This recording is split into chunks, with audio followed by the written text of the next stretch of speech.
A waiter vanishes mid-shift, but a note in his pocket tells a darker tale.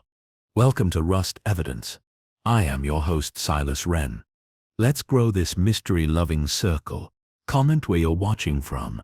Reading your thoughts is always the best part of my day. Let's begin. The anchovy on Maigrate's tongue was saltier than usual. It was difficult to say whether the preserved fish itself had been packed with less care, or if the briny edge of his mood sharpened the taste. He took another slow bite of the buttered bread, glancing over the rim of his glass at Madame Maigrate, who had finished her knitting and was folding the newspaper precisely, one of the evening papers, the one he never read himself unless she insisted. It was the middle of May, but outside the window, the boulevard looked reluctant to believe it. A light rain freckled the glass panes and the reflection of the street lamp shivered faintly with each drop. There was nothing unusual about the evening. Not in the way others used that word, at least. They had eaten early. At 6:30, a veal stew she had begun simmering that morning before heading to the hairdresser. He had been home since 4, an indulgence permitted by the lull in departmental business, and because Janvier had insisted on taking the late watch at the Quai des Orfèvres, Legree didn't argue. The taste of veal with white wine and mushrooms sat agreeably in his chest, and the prospect of no disturbances had made him generous with his praise of it. But now it was just after 8, and something inside him shifted, though no noise had broken the calm. He didn't look toward the telephone, but he was aware of it. It had not rung all day. It was unlikely to ring now. Still, he could feel it as one might sense a cat about to spring, even if it appeared at rest. Madame Maigrate took a breath, as if about to speak, but did not. She looked instead toward the rain outside, her expression one of faint curiosity, then smiled as though remembering something. "What is it?" he asked. "Nothing," she said lightly. "Only the young waiter at the corner cafe. You know, the one across from the tobacconist's, always so quick on his feet. I realized today I haven't seen him for a few days now. The older one with the mustache has been doing both terraces." Maigrate swallowed the anchovy in his mouth. His hand reached for his beer glass without thinking. "Yes," he said after a moment. "I remember him. The one who never smiled." She gave a small nod. "Exactly. Rather serious. Though once he helped me cross when the pavement was icy. Quiet, but kind. And now he's just gone." Maigrate said nothing. The beer was warm and the anchovy salt clung to his molars. A faint unease had settled in his stomach, the kind that came not with the thought of crime, but with the absence of something familiar. The small shift in a world he had come to rely on being, if not orderly, at least dependable in its peculiarities. He lit his pipe. They didn't speak again for several minutes. The rain outside thickened slightly, and the light from the street lamp formed a yellow halo around the shape of a man moving past with a newspaper over his head. Maigrate watched him disappear.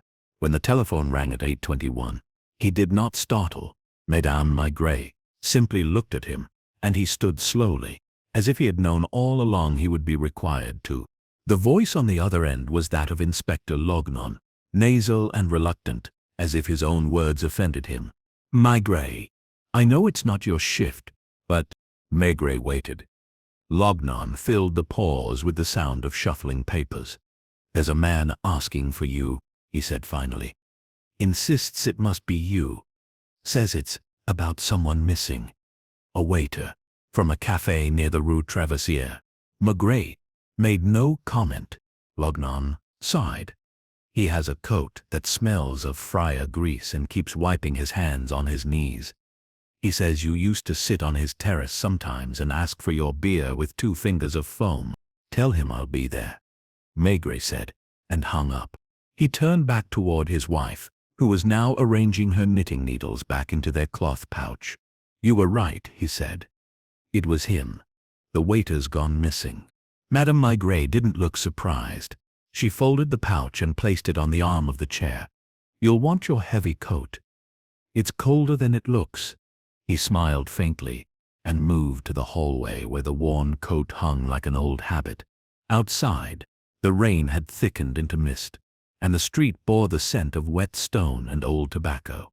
Marguerite stepped into it without haste, the collar of his coat turned up, the world around him damp and close. Somewhere beneath the surface of that night, a man had disappeared, and it was not yet clear whether he had fled or fallen.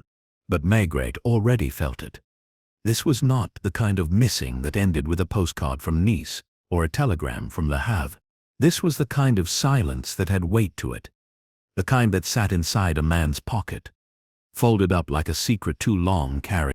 The café on the Rue Trevisière had changed little since Marguerite had last visited it in winter, when the terrace chairs were stacked and the windows steamed from inside. Now, the spring rains painted the pavement a reflective black, and the smell of wet bread and old beer clung to the awnings. The man who had summoned him stood just inside the doorway, under the flickering orange light of a sconce that buzzed with age. He was short, with stooped shoulders and a face marked by years of cigarette smoke and mild disappointment. His hair had once been thick, but now lay flat and gray at the temples. He wore a stained brown jacket over a damp shirt that clung to his back. In his hands, he clutched a flat cap as though it might run off if released. "Chief Inspector," he said, his voice cracked by nerves. "Thank you. I wasn't sure if you—" Marguerite raised a hand gently, stepped inside, and allowed the warmth of the café to close behind him, like a velvet curtain. It smelled faintly of dishwater, chicory, and tired men. Only 2 tables were occupied, one by a woman hunched over a crossword, the other by an older man reading Le Parisien and sipping slowly from a chipped cup. "You were right to call," Marguerite said. The man nodded eagerly. "It's Alan Venu. I run the place. My name is on the license." Marguerite removed his hat and coat, handed both to the hook near the door, and walked with the man toward the counter, where coffee steamed behind a glass panel smeared with fingerprints. He sat on a stool, waited, and said nothing. Venu filled the space with fidgeting and shallow breaths. "It's my waiter, Francois. Youngish. Not exactly young, but no wife, no real ties. Always on time. Always. He's been with me nearly 4 years now. You know how rare that is?" Marguerite nodded once, letting his eyes rest on the man's face, which seemed to collapse slightly under the attention. 3 nights ago, he just didn't show up for the evening shift. Thought maybe he was sick. But then yesterday, nothing. And again today. Venu swallowed. "I went by his room, boarding house on Rue du Chemin Vert. Landlady hadn't seen him. Room locked. No answer." Marguerite's eyes moved toward the kitchen door, where a faint clatter echoed. Someone still working despite the hour. He leave anything behind? Venu hesitated. "Yes, that's the odd part. His apron. He always takes it with him. Hangs it at the end of the bed. Folds it neat. Even his notepad still behind the counter. He never leaves that." Marguerite allowed the silence to return. It had its uses. The man seemed to feel it wrap around his shoulders. After a few seconds, he stepped back and pulled something from a drawer beneath the till. A small, leather-bound waiter's pad. Its corners were worn. He writes everything down. Even regulars' orders, like yours, beer. 2 fingers of foam. I've seen it in here. Marguerite took the pad gently. His thick fingers turned the pages slowly. Names, abbreviations, drinks listed by time. Sometimes with little notes. Talkative, always alone. Pays in coins. Then on one page in smaller, more cramped handwriting, something else. Friday 10:7:45 man from before, watch pocket. Marguerite turned that page again. Nothing followed it. "Do you know what that means?" he asked. Venu shook his head. He never spoke about his own business. Kept things quiet. But the last few weeks, I don't know. He seemed on edge. Snapped at one of the busboys. Wasn't like him. Jumped whenever the bell rang. Looked over his shoulder when serving on the terrace. And this man from before, no idea. Could be anyone. Venu hesitated. But Francois once mentioned months ago something about a customer who used to come around, said he didn't like his eyes. That's all. Never gave me a name. Marguerite placed the notepad down. He was quiet again. The café breathed around them. The woman doing the crossword was now doodling in the margins. The man with the newspaper had finished his coffee, but lingered, pretending to read. "Could I speak with whoever's still in the kitchen?" Venu turned toward the door. "Of course, it's just Remy. Dishwasher." The boy who emerged could not have been more than 17, though his hands looked older, cracked by hot water and long hours. He kept drying them on his apron as he approached. His eyes darted from Maigret to Venu. Maigret studied him without speaking. After a moment, the boy began to talk. "I don't know where he went, monsieur. He was always kind to me, gave me extra soup sometimes. But the night before he vanished, I heard him on the phone, in the alley, thought he was talking to himself at first. He said, 'I told you no. I told you never here.' Then he hung up fast, saw me watching and didn't say anything." "What time?" "Little before 9. Anyone come by the next day asking for him?" The boy hesitated. "A man, tall, gray overcoat. Hat pulled low, didn't ask anything, just stood across the street for a while. Then left." Maigret nodded slowly. The street outside had begun to clear. Rain still fell, but more softly now, a kind of whisper against the awnings. He stood, retrieved his coat, and buttoned it with careful fingers. "Thank you, gentlemen." Venu looked up. Will you look into it?" "I already." He stepped outside into the night. The pavement smelled like old wine spilled long ago. Across the street, beneath the light of a shuttered florist's shop, he stood for a moment and looked back at the café. The windows glowed yellow. Inside, nothing moved. The boarding house on Rue du Chemin Vert was only a 10-minute walk. Maigret preferred not to call ahead. Surprises, he'd found, yielded more truth than appointment. The house stood 3 floors tall, sandwiched between a shuttered tailor's shop and a tabac with flickering signs. The light above the entrance was broken, but the door gave way with a groan. Inside, the hall smelled of soup bones, bleach, and dust trapped behind curtains. A woman answered his knock on the 2nd floor. She wore an old pink housecoat and had the kind of hair that refused to be brushed in any one direction. "Madame Brissot?" "That's me. I'm Chief Inspector Maigret. I'd like to see the room of a tenant. Francois, he's a waiter." Her mouth tightened. "Hasn't been back since Monday." I knocked twice. Not like him. She fetched a key from a tin box, without protest. He followed her up the 3rd flight. The hallway narrowed, and the floor creaked like bones beneath a heavy coat. "Room 7. She turned the key, pushed it open. Maigret stepped inside. The room was small, neat, bed made, a cup still on the table. A book left open beside it, Le Petit Bleu de la Côte Ouest. Maigret noticed the towel still damp on the hook, and the faint trace of soap on the washstand. Nothing looked packed. There was no sign of planning. In the coat hanging on the back of the chair, dark blue, well worn, he slipped a hand into the pocket, and paused. Something was folded deep inside, not a wallet, not a letter, a small envelope, unsealed. He drew it out, slowly. Inside, folded twice, was a single sheet of paper, lined, creased at the corners. The words were written in precise, narrow script. "If he shows up again, I won't run, but I can't promise what will happen." There was no signature. Maigret stared at the note for a long time. The room had no ticking clock, yet the silence pulsed in time with his thoughts. He put the paper back, exactly as it had been. The waiter had not run.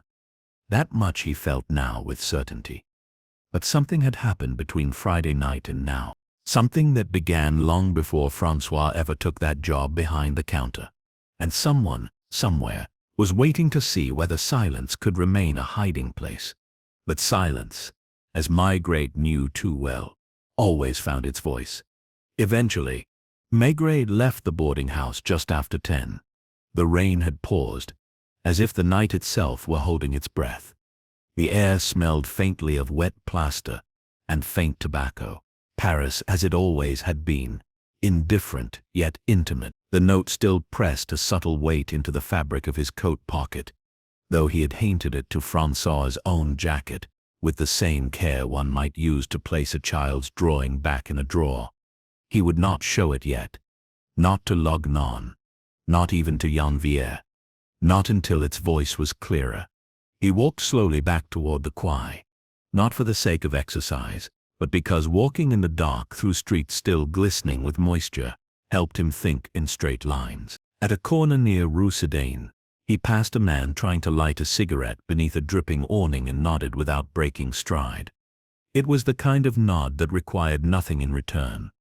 Across from a closed boulangerie, a street lamp flickered once and set. The boy had said it. Friday night, just before 9. Francois had been on the phone in the alley behind the cafe. I told you never here. The note had echoed the same sentiment, a refusal edged with resolve and dread. There was someone Francois feared. Someone from before. Someone who had pressed too close to the life he was trying to lead. And now he was gone. At the Quai des Orfèvres, the building was quiet.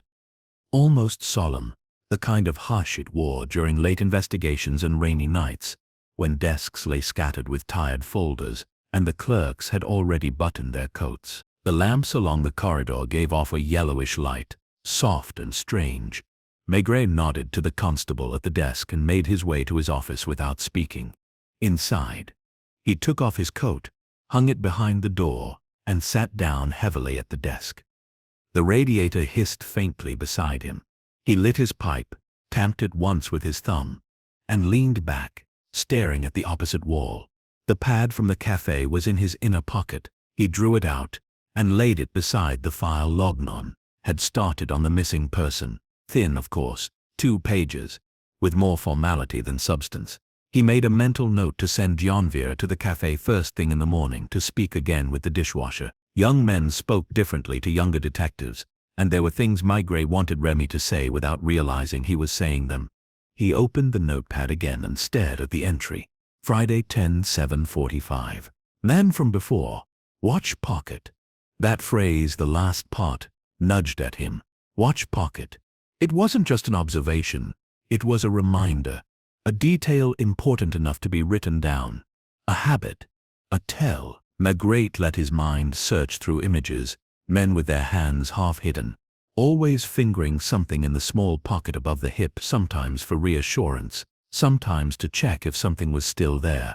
He pulled the drawer open and leafed through a worn black binder, until he found what he needed.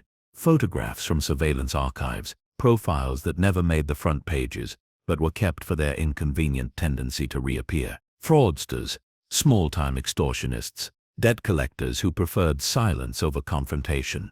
One of the photographs made him pause. A lean man, early 50s, with a narrow face and pale, close-set eyes. The name on the file, Léon Vernet, known to frequent bars near Bastille and Belleville. A collector of favors, rather than cash. The kind who remembered old wounds and liked to press his finger into them, slowly. Maigret lit a fresh match and held it to the pipe, watching the flame. Vernet. He remembered the name only faintly, which was fitting.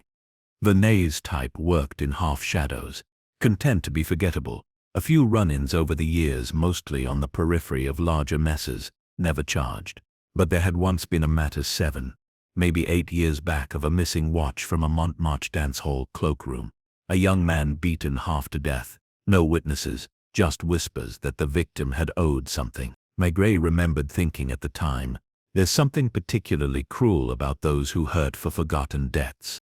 He folded the photo back into the file and closed the drawer. By the time he rose from the desk, it was nearing midnight. The city had begun its slow sink into silence. He didn't go home. Instead, he walked down toward Bastille, where the cafes were thinner and the laughter carried differently. Lower, guarded, like it belonged to people who knew it might be their last good sound for the evening. He stopped outside a tabac that had a reputation for lingering guests and loose talk. The door was cracked open, and smoke curled through the slit.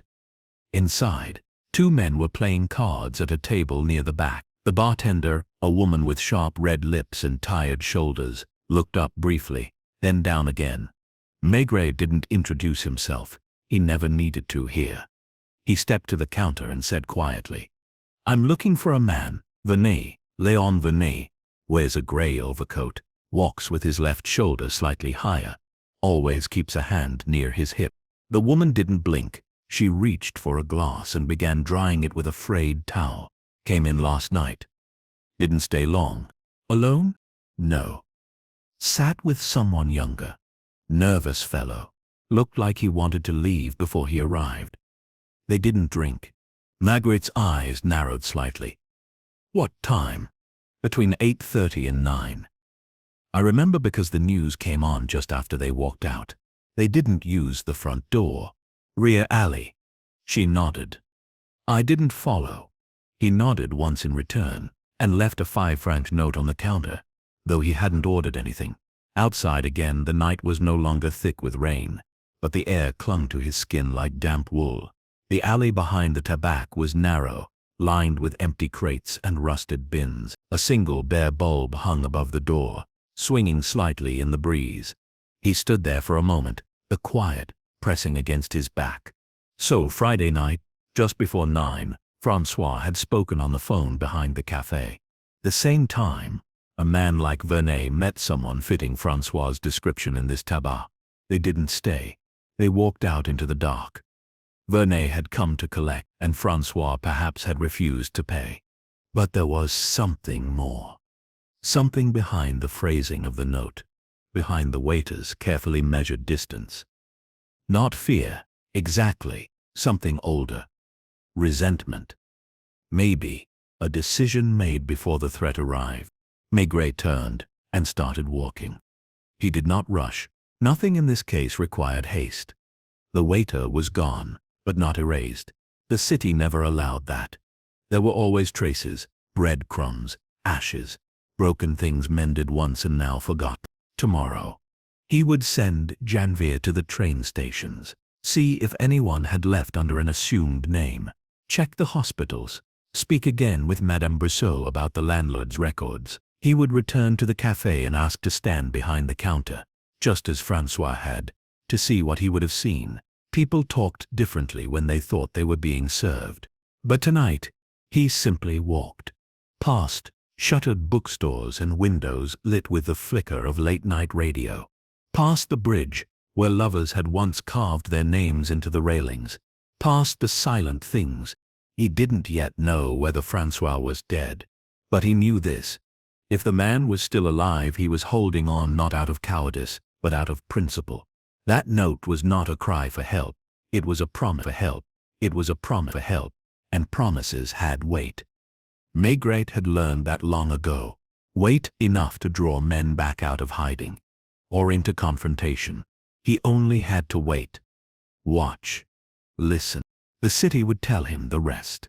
By dawn, the city was washed pale, the rain having moved on without ceremony, leaving puddles that mirrored shutters and chimneys in ripples. Maigret, who had not gone home, sat in his office with his coat draped over the back of the chair and his shirt collar faintly damp from the night's long walk. The room smelled of old files, fading tobacco, and the persistent scent of ink from the stack of new forms dropped off at some hour by a quiet clerk. He lit his pipe, but forgot to smoke it. Instead, he stared at the pad of paper on his desk, the copy of Francois's waiter's notes, the name Léon Vernet scribbled beside it in pencil, not as confirmation but as a question.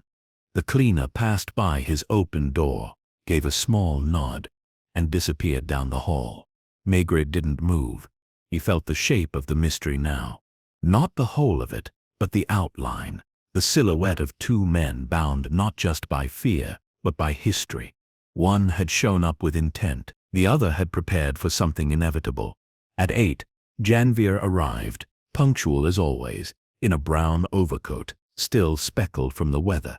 His energy made the morning feel almost sharp.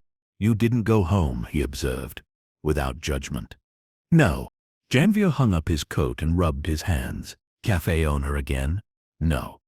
I want you at the Gare de Lyon. Ask around the early shifts, station guards, ticket vendors. Show Francois's photograph. Ask if anyone saw him Saturday morning, or Friday night even. You think he ran?" I don't think anything yet. But if he left voluntarily, that's where he'd have gone. Alone. With only what fit in his coat. Genevieve nodded, already reaching for his notebook. And if someone else took him? Maigret gave a faint shrug. Then someone wanted it to look like he left of his own will. Genevieve's brow furrowed slightly, but he didn't question it further. That was why Maigret liked him. He didn't argue the hunches, just followed their shadow. And you? Genevieve asked. I'm going back to the cafe. He arrived just after 9. The street slick but brighter now. The cafe's awning opened slightly to dry. Vernou was behind the counter, sleeves rolled, wiping glasses. The woman from the crossword was not there this time. The morning crowd was light, 2 businessmen nursing coffee and newspapers, and a dog asleep under one of the chairs. Maigret stepped in, his presence greeted not with surprise, but with a weary sort of hope. Vernou came forward immediately. Anything? He asked, in a hushed voice. Maigret ignored the question.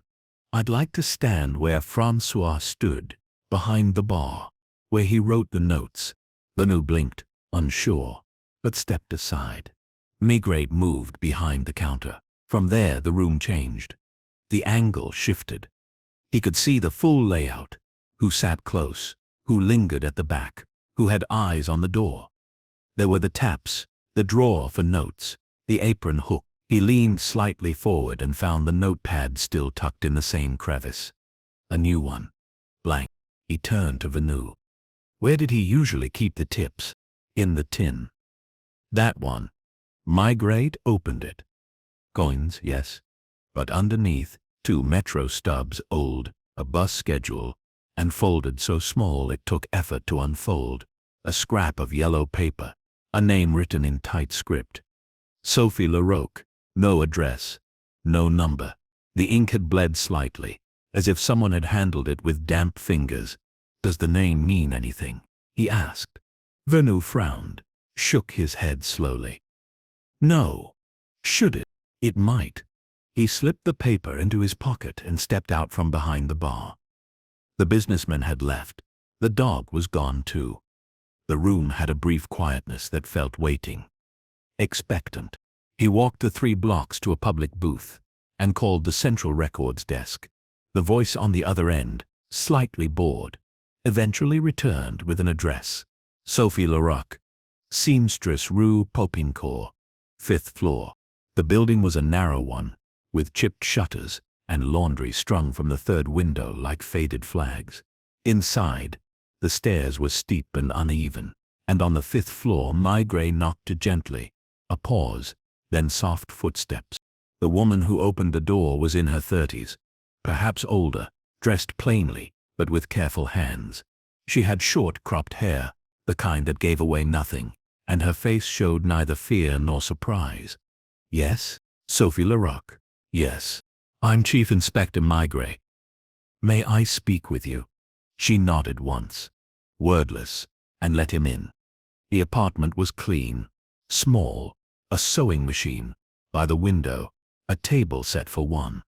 A cat on the sill turned to stare at him as he entered, blinking slowly. Maigret didn't sit. He stayed by the door, his eyes never far from hers. You knew, Francois? Her eyes flinched. A blink too long. Yes. How long? Since before. Before. She didn't speak right away. She crossed the room, picked up a cup, rinsed it in the sink without turning on the tap.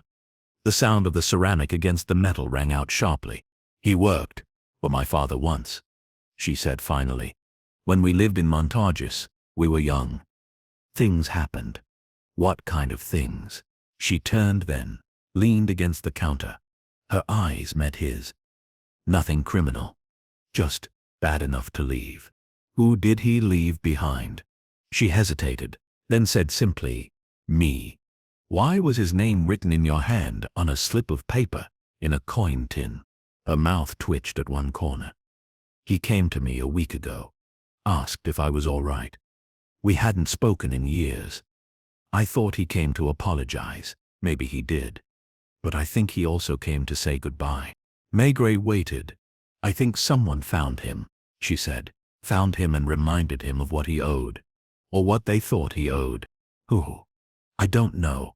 But someone who used to be close to my father. A man named Vernet came once to the door, years ago, asking questions. Maigret's breath slowed. The name. The link. Not just coincidence. Did Francois tell you anything? No. Only that he wouldn't run again. That whatever came, he'd face it. But he didn't want me involved.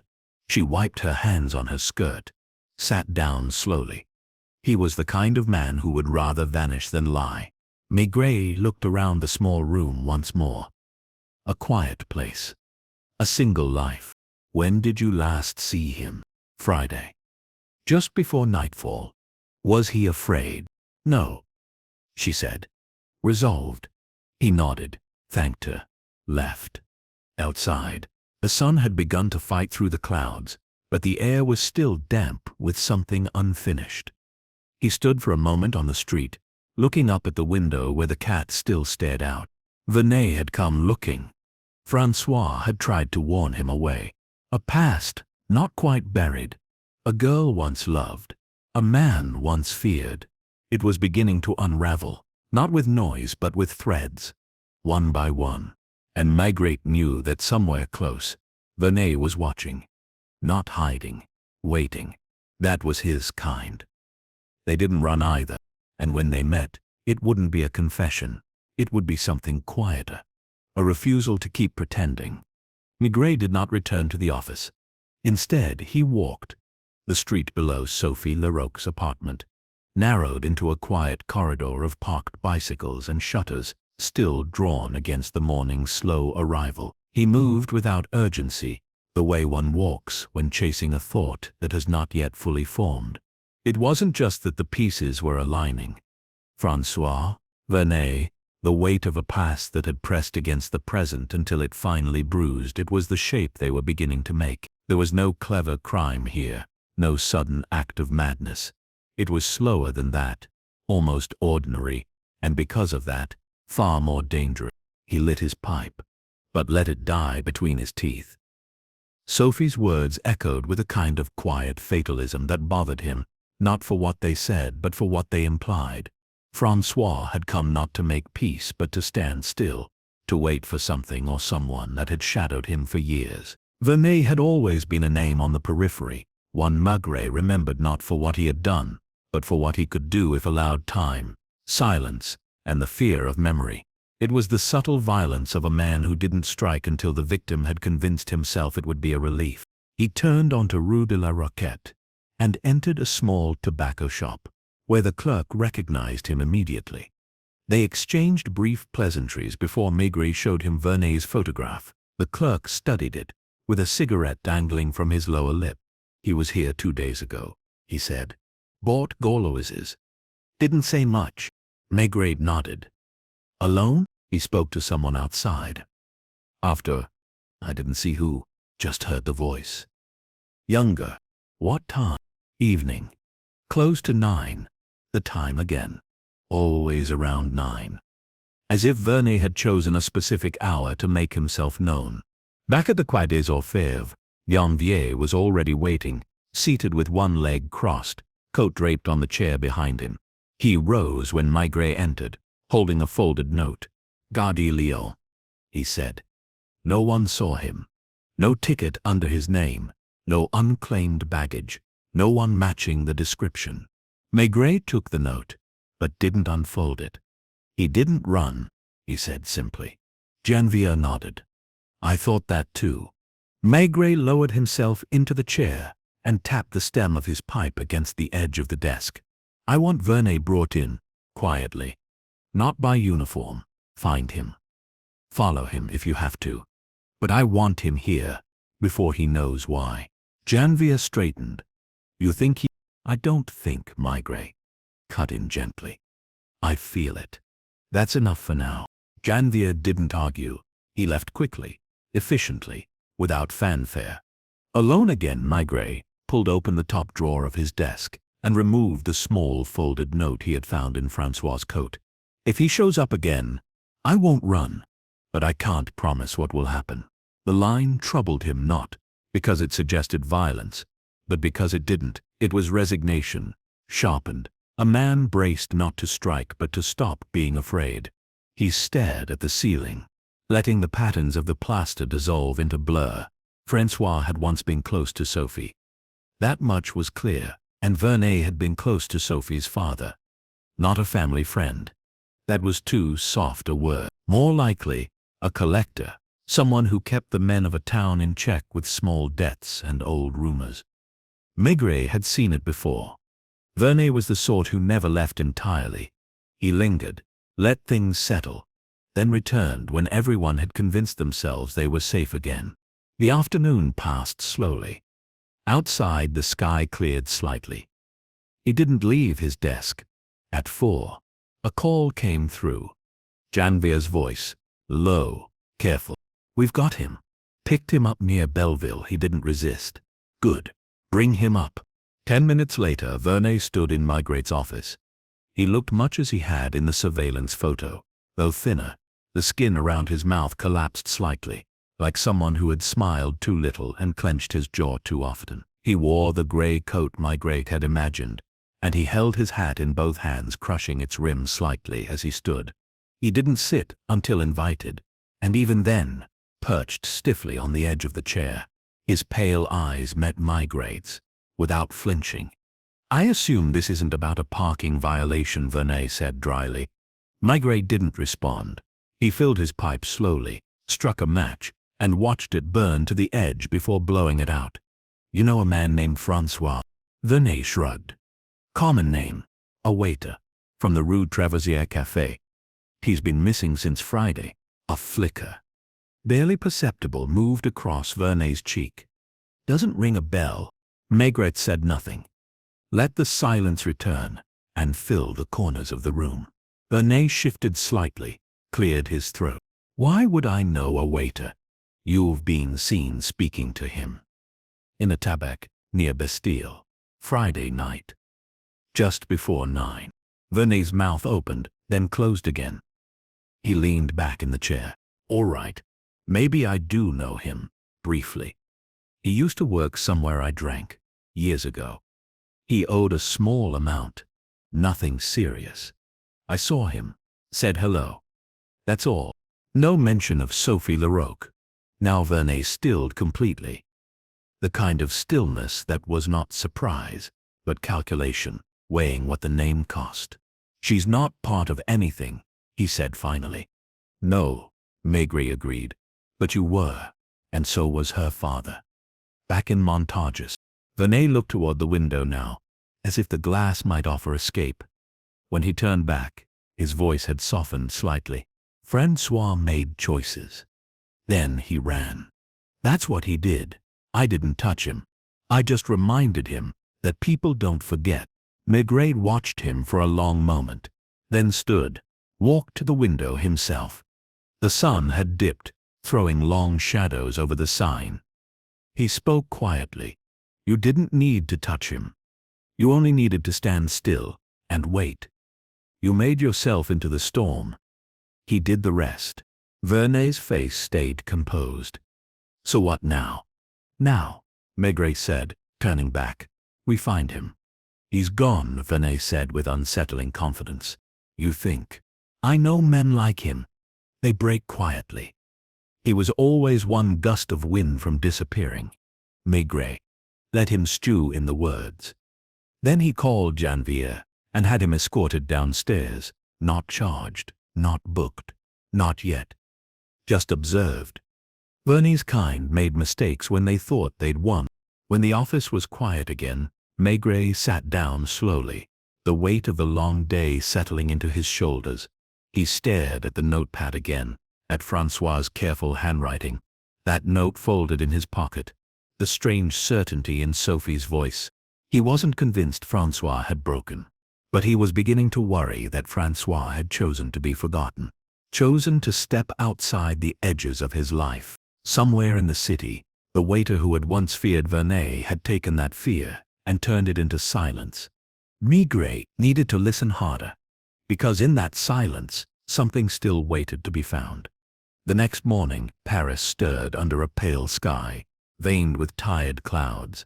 The rain had fully passed now, leaving behind a chill that had less to do with temperature and more to do with what hadn't quite settled. The streets had that washed look Maigret always found deceptive. Clean, yes, but in a way that only buried the dirt for a little while. He left the office early, coat buttoned high, pipe unlit between his teeth, his footsteps steady on the still damp cobblestones. He wasn't chasing Vernet anymore. He was chasing absence, the strange, quiet hole that Francois had left behind. And the more he stepped into that silence, the more it seemed to press back, filled not with answers but with weight. He returned first to the Rue Traversier Café. Vernou was there again, shoulders sloped lower than before, a man worn down, not by grief but by uncertainty. He gave a tired nod as Maigret entered, and without a word, handed him a cup of black coffee. It tasted slightly burnt. No news? Vernou asked, almost without hope. Not yet, Maigret said. But he wasn't here for news. He walked behind the counter again without asking, and scanned the shelves beneath the bar. The space had become familiar now. Metal hooks for aprons, small tins for change, the narrow groove in the wood from years of wiping glasses and resting trays. But it was the rhythm he focused on now. Where Francois had stood, where he had moved. Maigret reached down beneath the lowest shelf, fingers brushing the floor, and paused. There, almost flush against the wall, was a thin seam in the wood, a loose plank, no more than 30 centimeters wide. With care, he pulled it loose. Dust clung to it. Beneath, in the small hollow, was a pocket-sized brown notebook wrapped in waxed paper, old, not hidden in haste. He unwrapped it slowly. The pages were thin, and the ink had faded in places, but the handwriting was unmistakable, Francois's but younger, less steady. The first page was dated April 9. He stood and turned the book in his hands, eyes distant. Vernou watched him from the end of the bar, wiping his hands on a towel. "I never knew he kept anything down there," he said. "He didn't want you to." Maigret sat at a corner table and began to read. The entries were terse. Observations, half-memories, mentions of Sophie, of Montargis, of Sophie's father. But what caught his attention most were the mentions of Vernet. First only as A, later, by name. L comes around often now. Always late. Always when he thinks no one's watching. Papa never me. His eyes. Then, he asked me to deliver an envelope. I didn't ask, but I saw the name. Vernet. Same one. I think he wants me involved. I won't. Page by page, a life unfolded. Not dramatic, but watched, quietly pressured. A boy turned man who spent years stepping out of the shadows of one man's influence, only to find it reappearing in Paris behind a cafe counter. It wasn't just fear that had crept into Francois's life. It was inevitability. Maigret read the final entry twice. "If he comes again, I'll give him nothing. But if he forces my hand, I'll make sure he walks away alone. I've carried enough. I won't let him decide for me." Maigret closed the book and exhaled. It was not a confession, not quite, but it was a map. A man like Francois didn't disappear by accident. He vanished the way some men do when they feel the past has pushed too close by planning it one square of silence at a time. He thanked Vernou and left the cafe, notebook tucked inside his coat. His next stop was a place he'd long avoided for reasons of taste rather than jurisdiction. The impoundment and intake records office at the Prefecture. It was a narrow corridor of files and faces that looked perpetually bored. He gave the name, the description, and the date. The man behind the glass leafed through a logbook with a pencil tapping against his teeth. "We had an anonymous intake matching that brought in Saturday morning. No ID. Said his name was Leclerc. But he wasn't convincing. Found wandering near Porte de Vincennes. Clothes damp. Didn't say much. Where is he now? Transferred to Saint-Ain. On psychiatric observation. Standard procedure. No violence. Just withdrawal." Maigret nodded once and turned without speaking. He took a taxi across the river. The streets blurred past, butchers uncrating meats, children in stiff uniforms dragging their feet towards school, a dog sniffing through a gutter drain, all of Paris continuing, unaware that a man like Francois had quietly removed himself from its rhythm. St. Anne was a cold place, even in spring, clinical, clean, polite, but distant in its kindness. Maigret signed the register and was taken down a corridor of white tiles and pale doors. The nurse spoke softly. He doesn't say much. Eats, sleeps, walks in the courtyard when we let him. No outbursts, but when we ask questions he turns his face to the wall. Maigret nodded and stepped inside. Francois sat on the edge of the bed, arms folded, eyes not surprised to see him. He looked thinner, more sunken, but not broken, not quite. There was still something taut around the mouth, something unfinished. They looked at each other for a long while. The silence held. "I read your notebook," Maigret said finally. Francois didn't respond. "I also spoke to Sophie." That made something flicker, a tremor in the hand. "You didn't run," Maigret said. "You planned to disappear. Not out of fear, but to stop being held. You wanted to vanish on your own terms." Still no reply. "Verney's been brought in for questioning. He won't go back to Montargis. There's nothing for him there now. And here, he's made enough mistakes to be watched." Francois's voice, when it came, was quiet. "He never forgets." "No," Maigret agreed, "but neither do we." A long silence followed. Francois leaned forward slightly. "I didn't hurt him. I only told him I wouldn't do what he wanted, that he had no right. He said I owed it. I told him I owed nothing, and then he left. I waited, thought he'd come back. When he didn't, I walked. Where to? Nowhere. Just walked. I didn't want to go back to the room. I didn't want to explain. I didn't want to speak, so I did." Maigret nodded. It made sense in its way. There was a kind of slow violence to silence. Too, not as punishment, but as reprieve. "You don't have to go back to the cafe," Maigret said, "but you'll need to give a statement, at least enough for the records." Francois looked at him, the barest trace of relief in his eyes. "I'll speak. Not today, but I will." Maigret stood. The nurse waited just outside the door. Before leaving, he turned once more. "You did what many wouldn't have the courage to do," he said. "But remember, disappearing isn't always the same as being free." Francois didn't answer, but he didn't turn away either. Outside, the wind had picked up. Maigret walked slowly toward the taxi stand, coat buttoned high again. The streets hadn't changed, but they felt different. Less shadowed. Francois was not lost. He had only chosen not to be found. But now, found or not, he was no longer owned by what had chased him, and in that, perhaps, lay the quietest kind of justice. Back at the Quai des Orfèvres, the light in Maigret's office had changed. It came in thinner through the grimy windows, less insistent, like it too was waiting to see how this quiet matter would settle. The notebook from the café sat on his desk beside a short stack of forms. Lognon's attempt to draft a missing persons closure statement, now rendered obsolete by Francois's reappearance. Janvier had written a short note across the top. He didn't run, just stepped sideways. Maigret stared at the words a moment, then rubbed a hand slowly across his forehead. It was true. There was a difference between flight and refusal. Francois had chosen silence not as an escape, but as a kind of border, a barrier against being dragged backward into something he had already walked away from once, years ago, back when the world was still reeling from its own larger conflicts and smaller cruelties could go unnoticed in their shadow. He rose, crossed the room, and opened the window. The air was mild.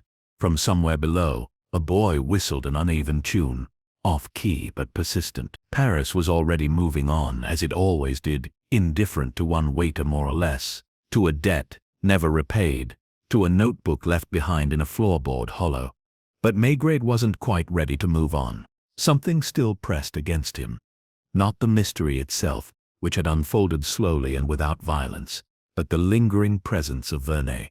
The man was still at the temporary holding station, uncharged, unbothered. Officially, there was nothing to hold him for. No crime, no injury. But Maigret knew his type. He had seen them before.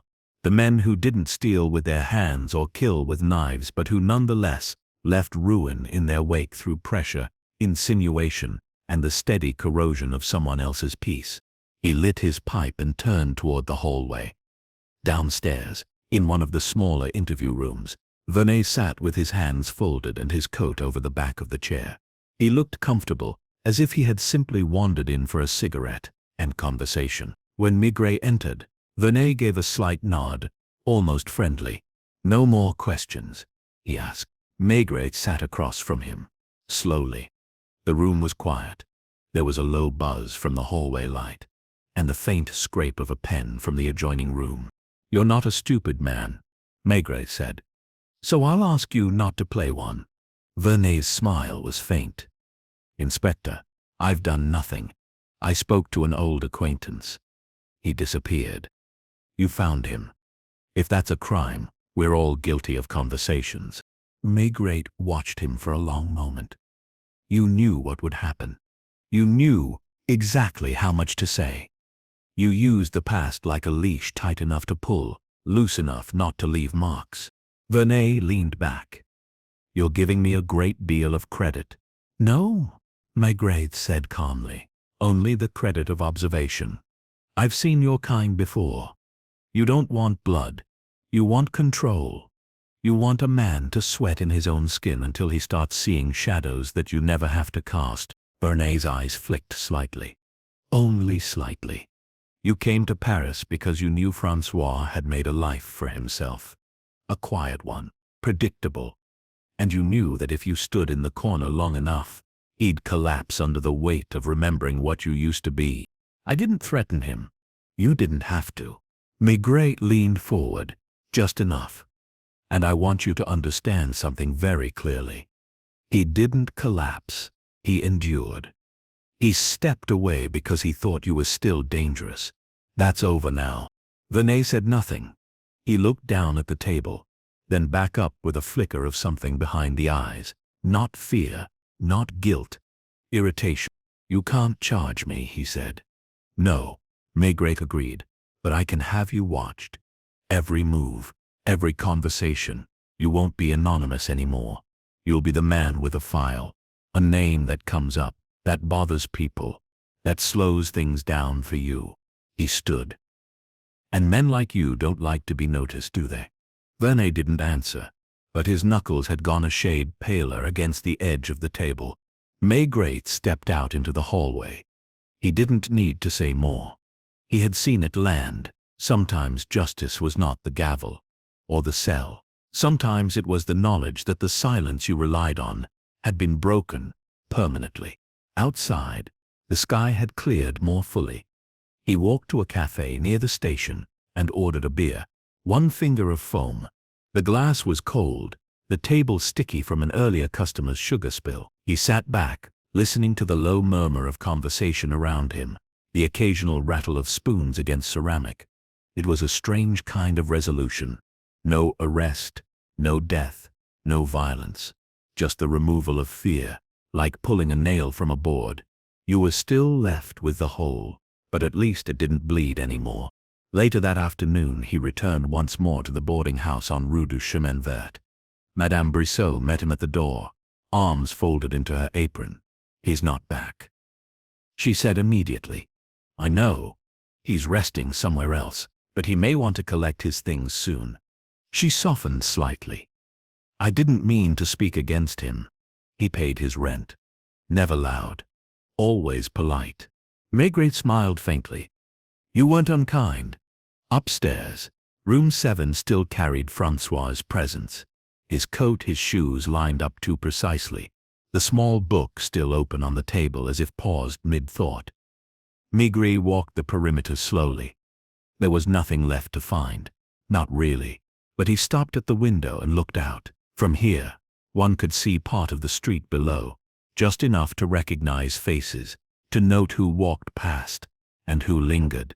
It would have been enough to see someone like Vernet appear there.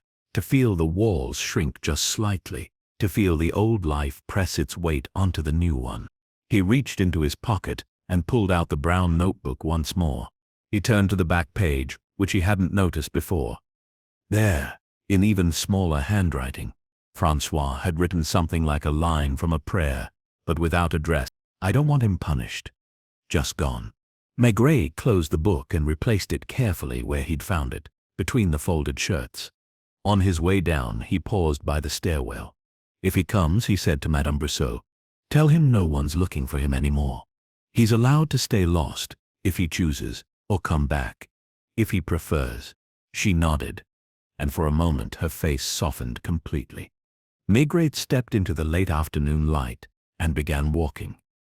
The notebook would go into the quiet drawer of unresolved things, not because the case was unfinished, but because its resolution had taken a quieter path. A man had disappeared, yes, but not to escape punishment. He had stepped away to protect something more fragile than fear. His peace. And in the end, Maigret thought, that kind of case required something different, of a detective. Not justice in the usual sense, not a chase, but presence, a patience that allowed a man to return on his own terms. He turned a corner and let the city fold around him again. The sky above was clean, the rain had truly stopped. And beneath his feet, the cobblestones no longer echoed with absence, but with ordinary steady sound. Maigret did not return to the office. Instead, he let his feet guide him through the familiar arteries of the quartier, where shop shutters were being drawn halfway down and grocers lingered in doorways, waiting for one last customer, or simply out of habit. He passed through streets where he was known without name just by silhouette, gait, or the way he paused now and then to light his pipe, and observed the unnoticed corners. The case, though formally closed, had not settled in him yet. Something still shifted beneath the calm. Not the facts. Those were clear. Francois had disappeared deliberately. Yes, and Maigret had found him. Vernet had overreached in his quiet cruelty, and Maigret had pressed back.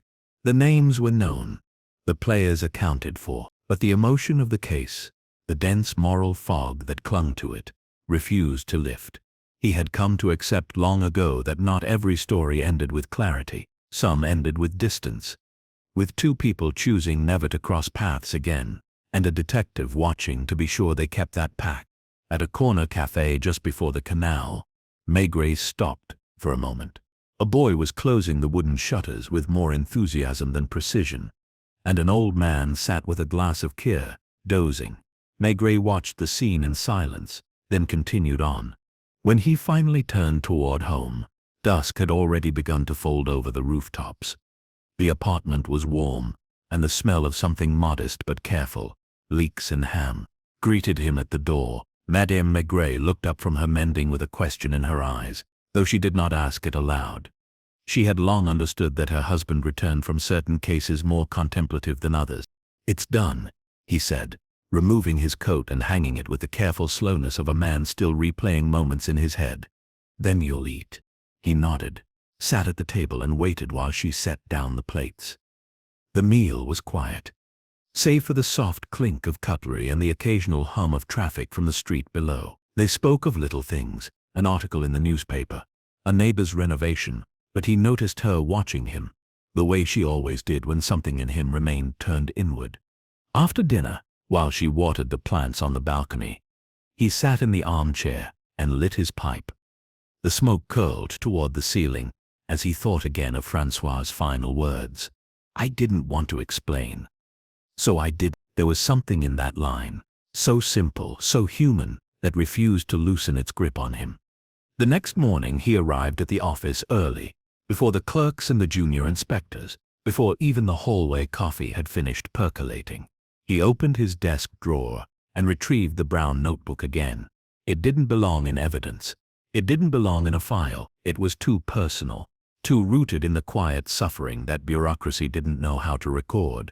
But he didn't want it forgotten either. He copied a few final entries by hand into a separate sheet, then folded the notebook into a large envelope marked simply, "For the record, Rue Trev." He left the envelope in the central drawer of the case file cabinet, Not in the locked evidence locker, but in the section reserved for notes and correspondences, a place where it would remain unremarked but accessible. He doubted anyone would ever need it again. But if Francois ever chose to return, not just to his room, but to his name, it would be waiting. Later that day, Janvier entered with a file under his arm and a half-smile on his face. "You were right about Vernet," he said, dropping into the chair across from Maigret's desk. "He's gone." "Gone where?" "Train to Lyon. We had eyes on him. He made no stops, no visits, packed light, left nothing behind." Maigret nodded, unsurprised. "He'll start over. He always does."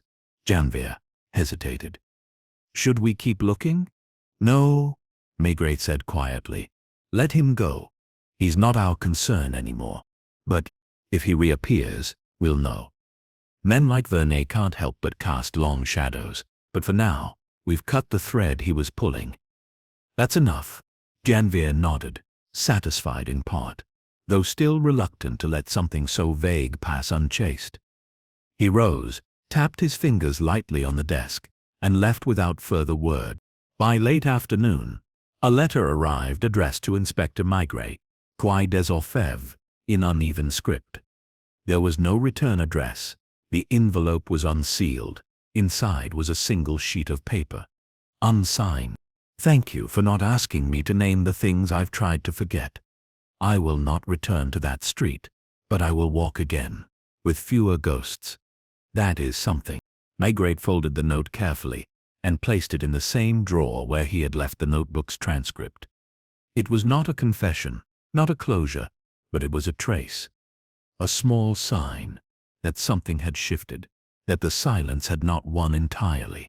That evening he stood on the balcony beside Madame Maigret, watching the rooftops darken in slow succession, the windows of Paris blinking open with light.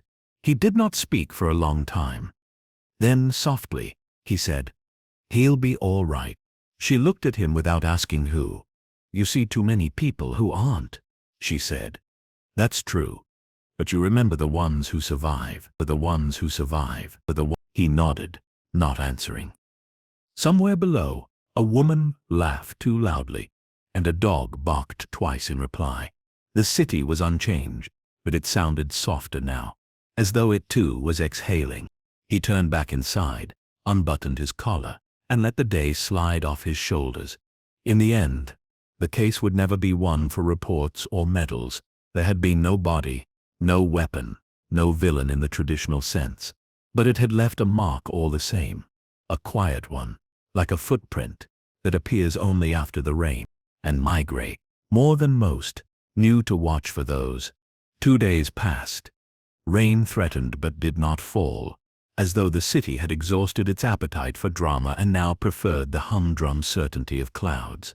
Maigret moved through the hours with a kind of stillness that others might mistake for indifference, but which in truth meant he was waiting, not for anything in particular but for whatever might rise now that the surface had been disturbed. Cases like Francois's had a way of echoing beyond their close. They left behind people who had watched without speaking, who had overheard fragments or carried assumptions not yet voiced. It was these secondary figures Maigret knew to expect next. Late in the afternoon, a note arrived. It was scrawled in blue ink on cheap paper, and left at the front desk by a boy who had vanished before anyone could stop him. The message was short. "I think you forgot to ask about the brother." No signature, no date, just that one cryptic line. Maigret held the paper in his palm and reread it slowly. It was always like that. The smallest things had the sharpest teeth. He thought back. Francois had never mentioned a brother. Not to Sophie, not in the notebook, no mention in the boarding house records either. But then why would he? Some silences were so practiced that even the man keeping them forgot they were there. He didn't waste time with the file cabinet. Instead, he walked back to Rue du Chemin Vert. Madame Brissot opened the door with a start, clutching a wet towel in one hand. "You again?" "Only for a moment." She stepped back to let him pass. Her gaze narrowed in that way that suggested she was assembling her thoughts before they could be pulled from her. When they reached the stairs, she didn't follow. She just pointed toward the top and said, "He won't be back, but you'll find what you're looking for, I think." In the room, the scent of Francois's life lingered, a combination of shaving soap, worn cotton, and something metallic, like coins left too long in a drawer. Maigret sat down at the table and waited, letting the room speak. It didn't take long. On the wall above the bed, the edges of a photograph had begun to curl away from its pin. He rose and removed it gently. Two boys, standing near a riverbank. One older, one just past childhood. Both barefoot, both squinting into the sun. The younger wore a crooked grin, the kind that suggested mischief or defiance, or both. On the back, in the same sharp handwriting as the notebook, were 3 words, Marc. Maigret slipped the photo into his coat. He didn't need to ask who Marc was, but he needed to find out what had happened to him, and how that absence had folded itself so tightly into Francois's silence. Back at the office, Janvier had already dug up what little could be pulled from the census records. Marc Verneau. Same surname, 1 year younger than Francois. No criminal record, no registered death, but a note in the margins from 1946. Admitted to psychiatric care following domestic altercation. Released. No follow-up. Maigret tapped the page with his forefinger. He was never mentioned. Maybe for a reason. Possibly. "Do you want me to track him down?" "No," Maigret said. "I'll go." The address on the record was in the 19th arrondissement, near the canal. An old apartment block that leaned against itself like a man trying to stay upright in wind. He climbed the narrow staircase to the 2nd floor and knocked. No response, but the door across the hall opened a crack, revealing a woman with thick glasses and an apron dusted with flour. "He's not home," she said before he could ask. "Gone mornings. Back at dusk." "Does he still live alone?"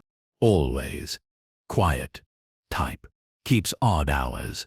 Sometimes walks the canal till midnight. Doesn't look at you when he speaks. Doesn't speak much at all." "Does he have visitors?" "Not that I've seen. But something's wrong with him. Always seems to be listening, but not to you." Maigret thanked her and descended. He didn't wait. He walked the canal instead. The evening was cold but not sharp, and the water lay flat, almost motionless. It was nearly 7 when he saw the man, a figure in a grey wool coat walking with his hands behind his back, slow, unhurried, his eyes on the surface of the canal as if waiting for it to change. Maigret fell into step beside him without speaking. They walked that way for several minutes. Then the man said, "You're here for him." "Yes. I knew it would come." He never said my name, but I knew. Maigret studied the side of the man's face. There was resemblance, narrow nose, sharp chin, but dulled, as though time had rubbed some of the definition away. "You're Marc?" The man nodded. "You knew what Vernet was." "I did. We both did. But he needed someone younger. Someone who owed nothing. Someone he could push through a door and forget." "Did you help him?" Marc didn't stop walking. "Not like that. Not with Francois. But before, I did things. Ran messages. Collected names. He said it was just errands, but there were bruises after. Arguments. One day, Francois found a letter. Something Vernet had asked me to deliver. He read it. Asked me if I knew. I said I didn't, but I did. And then, he left. Didn't say goodbye. Just vanished. You didn't follow him. I thought he'd forget me. But I didn't forget him." They reached a small stone bench near the lock gate. Marc sat heavily, his hands now clasped on his knees. His voice lowered. "I came to Paris last winter. Not to see him, just to see, and I watched. From across the street. Mostly. I saw him behind the bar, quiet, happy, maybe. I wrote the note, the one that said I'd forgotten to ask about the brother." He nodded. "Why?" Marc exhaled. "Because I thought maybe if you asked, he'd say my name. And that would be enough. But he didn't. Not even in the notebook." Maigret said nothing for a long time. "He never hated you," he said finally. "But he couldn't carry both weights." Marc's hands trembled faintly. "I don't want forgiveness. Good, Maigret said. Because I can't give it. He stood. The sky had darkened into indigo. Lights glimmered on the water, elongated and soft. As he walked back along the canal, he understood what had troubled him all along. Francois hadn't disappeared to escape Vernet alone. He had vanished because of the echo of Marc, because of the betrayal that cut deeper when it came from someone who should have stood beside him. The crime had never been committed in this case. But the damage had, and sometimes Maigret knew that was worse. There was no justice to be pursued, only harm to be absorbed. He returned to the quay late, filed nothing, wrote no report. Instead, he slipped the photo into the envelope with the notebook, folded the case file shut, and let the drawer close with a soft final click. The city would forget, but he would not. And maybe that was all the truth this case would ever need. The following morning was still, the kind of morning where even the pigeons seemed reluctant to disturb the air. At the Quai des Orfèvres, a fine dust of light clung to the window panes, and the usual shuffle of papers and footsteps carried a hushed, restrained quality, as if the building itself had taken a breath and hadn't yet exhaled. Maigret arrived just before 9, coat open, scarf tucked against his neck, the creases around his eyes deeper than usual. He walked through the corridor without pause, offered a quiet nod to Janvier at his desk, and closed his office door behind him. He poured a coffee from the small enamel pot, left steaming on the radiator. It had been sitting long enough to turn bitter, but he drank it without flinching. His thoughts circled, not around Vernet now, nor even Marc, but around the small, specific moment when Francois had decided to disappear. Not the action itself, but the decision that preceded it. The moment where a man, with no violence done to him yet, looks at his life and understands that silence is the only form of self-protection left.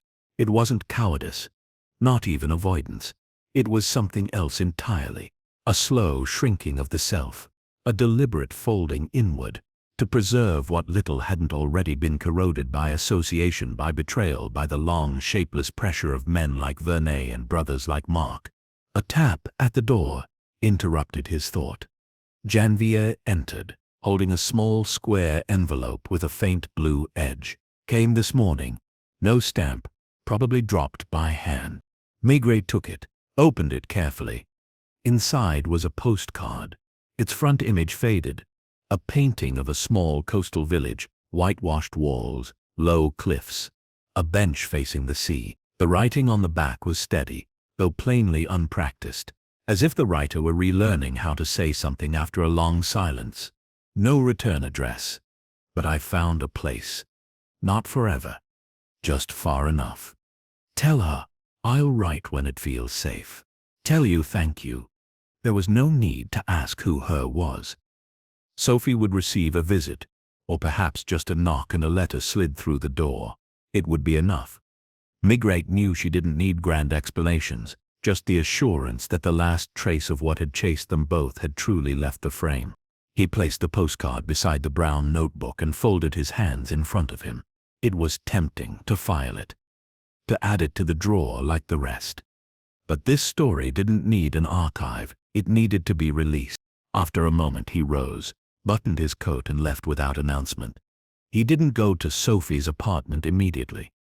First he walked south toward the Seine, then east along the narrow lanes of the 11th arrondissement, where children were pouring out of school gates and a butcher was arguing with a delivery boy about a missed crate. The noise was ordinary, repetitive, life insisting on itself. He passed a florist trimming wilted carnations. A cobbler crouched in his doorway, tapping a sole with rhythmic care. The city had already moved on, even if a piece of him hadn't. When he reached Sophie's building, the light in her window was on, faint behind a sheer curtain. He didn't go up. He folded the postcard into an envelope with her name and left it with the concierge, saying nothing more than, "For upstairs." From a friend. The woman nodded without curiosity. Back at the quay, the rhythm of the office had resumed. Janvier was talking with Lucas over a sheet of case notes. Lagnon was on the telephone, his voice unusually tense, his free hand rubbing his temple with the precision of a man who didn't like loose ends. It was tempting to immerse himself again in the logistics of another investigation, something bloodless and bureaucratic, missing ledgers, a vanishing merchant, forged permits, something with rules and forms. But instead, Maigret sat down and pulled open his drawer, not for the file but for the photo, Francois and Marc by the riverbank. He stared at it, wondering not so much what had happened after it was taken, but what came just before. Who took the photo? Did they laugh? Did they know then what shapes their lives would take? Probably not. Boys never do. He thought again of Marc, sitting by the canal, admitting to a past he hadn't escaped, yet hadn't fully embraced either. The kind of man who had tried to become smaller so his guilt might take up less room in the world. It almost worked. Francois had chosen differently. He had vanished, not to disappear, but to survive with his name intact. A quiet act, but defiant. And Sophie, the girl who had once been the reason he stayed, had become the reason he left again, but with dignity and on his terms. The case, if one could still call it that, had taught Maigret nothing new, only reminded him of what he already knew, but sometimes forgot, that crimes are not always written in blood, and the deepest wounds do not show themselves under lamps or magnifiers. They live in the corners of the heart, in memories warped by fear, in the long spaces between footsteps down familiar streets. When he finally closed the drawer, it was without finality. Some things were never finished, only accepted. That night, as he prepared to leave, he stepped into the corridor and glanced once toward the evidence room. Locked. Quiet. Its contents sleeping. He did not need to visit. The weight of this case did not belong there. He stepped out into the evening. The street was wet again, but not from rain. Just the usual Paris condensation, rising from the stones like breath. He passed the newsstand, where the headlines screamed about politics, rail strikes, football. Life had returned to its distractions. At home, Madame Maigret had left a light on. The scent of stew hovered at the threshold. She looked up from her book as he entered. "All done?" she asked. "Nearly." She set the book aside, patted the place beside her on the sofa. He removed his coat, hung it neatly, and joined her. They didn't speak. They didn't need to. Later, as she dozed against his shoulder, Maigret thought once more of the empty café on Rue Traversier. He imagined the chair where Francois had stood, not behind the bar but in front of it, quietly watching the door, waiting not for trouble but for proof that it had passed. It finally had. In a drawer in a quiet office, a notebook rested, a photo curled at the edges, and on a seaside bench somewhere far away, a man sat watching the waves, his name still his own. Maigret closed his eyes. The city outside continued, and within its heart, one more silence had been made whole. By the end of the week the city had shaken off the last of its spring damp, and a fragile warmth clung to the air. Tentative but present, the trees along Boulevard Haussmann had begun to green at the tips, and the café terraces once again hosted their quiet audience of old men, young clerks and solitary women, with novels and empty cups. Paris was easing forward, unaware, as always, that it had ever held its breath. At the Quai des Orfèvres, Maigret stood at the window of his office, with a cup of coffee growing cold in his hand. He wasn't thinking of Vernet anymore. Men like that faded eventually, not from memory, but from usefulness. There was no need to chase a shadow that had finally left the wall. Instead, his thoughts returned to Francois, no longer a mystery, not quite a victim, but not simply a survivor either. He had stepped out of his life to keep hold of something private, something unnameable, and that, Maigret thought, was the true resolution, not the uncovering of secrets, but the quiet protection of dignity. In the end, there had been no grand reveal, no dramatic arrest, no thunderous confession, only a man choosing not to return. And yet something had shifted. Not in the world, perhaps, but in the way Maigret saw it. That morning, a final letter had arrived. Not a postcard this time, but a folded note on clean-lined paper, written in a steadier hand.